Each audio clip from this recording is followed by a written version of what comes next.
সাবরার ঐতিহ্যকে বহন করে আগামী দিনে নতুন নতুন বড় মাপের প্লেয়ার তৈরি করার অঙ্গীকারবদ্ধ হয়ে বর্তমান ইন্টারনেটের দুনিয়া থেকে যুবকদের মাঠমুখী করতে 16 দলীয় কবাডি টুর্নামেন্টের আয়োজন করল সাবরা ডায়মন্ড ক্লাব। বর্ণাঢ্য শোভাযাত্রা ও ঐতিহ্যবাহী পুরুলিয়ার ছৌ নৃত্যের মধ্যে দিয়ে এই খেলা উদ্বোধন করলেন দাঁতন বিধানসভার বিধায়ক বিক্রমচন্দ্র প্রধান, দাঁতন 2 ব্লক তৃণমূল কংগ্রেসের সভাপতি ইফতেখার আলী, দাঁতন 2 বিডিও অভিরূপ ভট্টাচার্য, যুব সভাপতি বিপ্লব বেরা সহ অন্যান্য নেতৃত্বরা। এর পাশাপাশি দাঁতন 2 ব্লকের সভাপতি ইফতেখার আলী জানান, বর্তমানে সমাজ ব্যবস্থায় যুবকরা মাঠমুখী হতে চাইছেন না, খেলা প্রায় উঠেই গেছে। ফলে যুবকদের মাঠমুখী করতে আমরা কয়েকজনের উদ্যোগে এই খেলা আয়োজন করেছি এবং আমরা আশাবাদী প্রত্যন্ত গ্রামের এই খেলাগুলি থেকেই আগামী দিনে বড় মাপের প্লেয়ার তৈরি করতে পারবো। এই আশা রেখে আমরা খেলা চালিয়ে রাখবো। সর্বোপরি সাবরার ঐতিহ্যকে বহন করে নিয়ে চলবো। মাননীয় মুখ্যমন্ত্রী মমতা বন্দ্যোপাধ্যায় অনুপ্রেরণায় যেসব ক্লাবগুলিকে অনুদানের মধ্যে দিয়ে সমাজসেবামূলক কাজে রাখার চেষ্টা করছেন, তার এই প্রচেষ্টাকে আমরা অত্যন্ত ধন্যবাদ জানাই এবং আগামী দিনে মা মাটি মানুষ সরকার আমাদের পাশে থাকবেন, দাঁতনের পাশে থাকবেন এই আশা রাখি।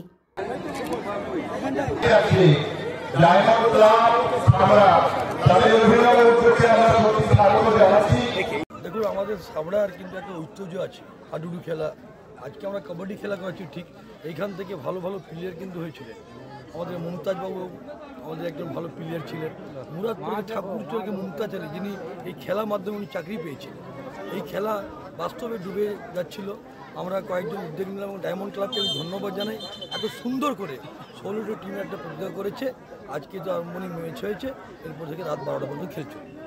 কতগুলো টিমের খেলা চলছে? 16টি টিমের খেলা। এটা West Bengal state pro kabaddi tournament.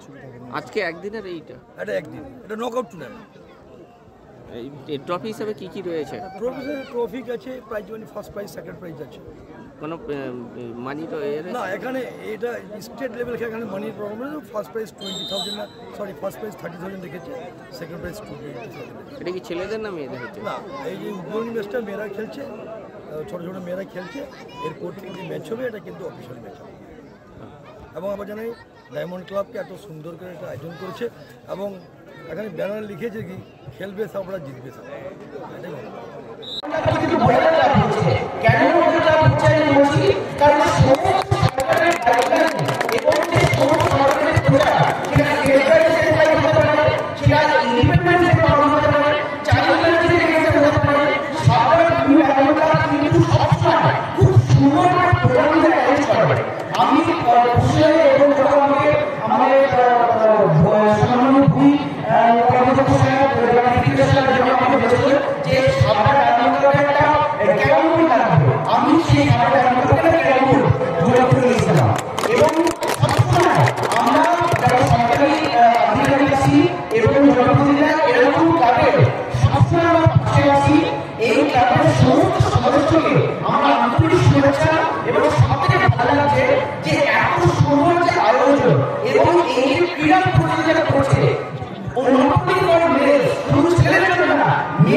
বাংলার মাননীয় মুখ্যমন্ত্রী মমতা বন্দ্যোপাধ্যায় আজকে তাকে আর্থিক সহযোগিতা তিনি করেছেন।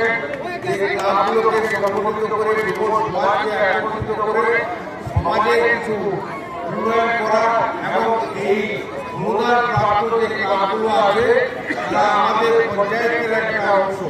তারাও গ্রাম পঞ্চায়েতের উন্নয়ন দেখভাল তাদেরও দায়িত্বের মধ্যে থাকে। এটা মাননীয় মুখ্যমন্ত্রী বারে বারে তিনি বলেছেন। আজকে আমি এই ডায়মন্ড ক্লাবের সঙ্গে যুক্ত বলতে 2016 সাল থেকে আমাকে বসির খান তিনি আমাকে এবং ইকবাল আমাকে ডেকে নিয়ে আসে এই ডায়মন্ড ক্লাবের স্বাধীনতা যে 15 আগস্টের স্বাধীনতা দিবসে আমাদের যে তারা করছে এবং তারা আমার কাছে দাবি করেছিলেন একটা এই সামনা এলাকার মানুষের পরিষেবা দেওয়ার জন্য বলেন আমার যাওয়ার ইচ্ছা ছিল দুটো জায়গায় একটা দুর্গাপুর এবং সরকারে কিন্তু ক্লাবকে দেওয়া গেল না।